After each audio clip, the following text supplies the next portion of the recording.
जिने सच कमाया। अर्थात ऊड़ा का अर्थ पूर्ण करया ईश्वर है। ईश्वर की पैदा की हुई सृष्टि का अंत नहीं देखा जा सकता। ऊड़ा कहता है कि एक निरंकार के सच्चे मन से भक्ति करने वाला सदा ही प्रसन्न रहता है।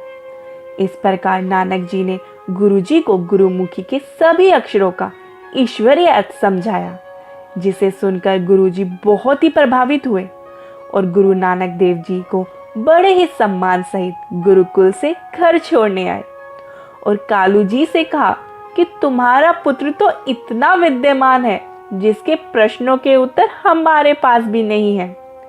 इस कलयुग में चारों वेदों की विद्या लोप हो रही है। आपका पुत्र ही अलोप हो रही विद्या को प्रकट करने और लोगों को भक्ति के साथ जोड़ने के लिए इस धरती पर आए हैं। एक बार कहते हैं, हिंदू रिवाज की रीति के अनुसार गुरु नानक देव जी को जनेऊ धारण करना अनिवार्य था। तब से उन्होंने रूढ़िवादिता के विरुद्ध संघर्ष की शुरुआत कर दी थी। जब पंडित जी बालक नानक देव जी के गले में जनेऊ धारण करवाने लगे, तब उन्होंने उनका हाथ रोका और कहने लगे, पंडित जी, जनेऊ पहनने से हम लोगों का दूसरा जन्म होता है, जिसको आप आध्यात्मिक जन्म कहते हैं। तो जनेऊ भी किसी और किस्म का होना चाहिए जो आत्मा को बांध सके। आप जो जनेऊ मुझे दे रहे हैं वह तो कपास के धागे का है, जो कि मैला हो जाएगा, टूट जाएगा, मरते समय शरीर के साथ चिता में जल जाएगा। फिर ये जनेऊ आत्मिक जन्म के लिए कैसे हुआ? और उन्होंने जनेऊ धारण नहीं किया। एक अन्य प्रचलित कथा के अनुसार जब नानक देव जी छोटे थे तो एक बार उनके पिता ने उन्हें खेत की रखवाली के लिए भेजा। वे वहां सो गए और जब गांव के जमींदार राय बुलार ने उन्हें देखा तो उन्होंने एक अद्भुत दृश्य देखा।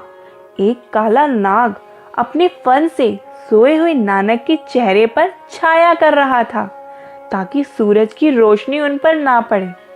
इस घटना ने राय बुलार को आश्वस्त किया कि यह बच्चा कोई साधारण बालक नहीं बल्कि एक दिव्य आत्मा है।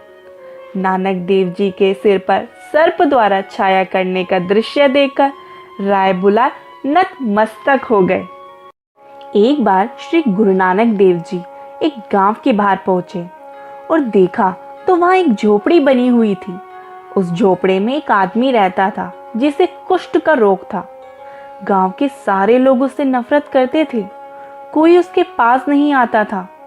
कभी किसी को दया आ जाती तो उसे खाने के लिए कुछ दे देते। गुरुजी उस कोढ़ी के पास गए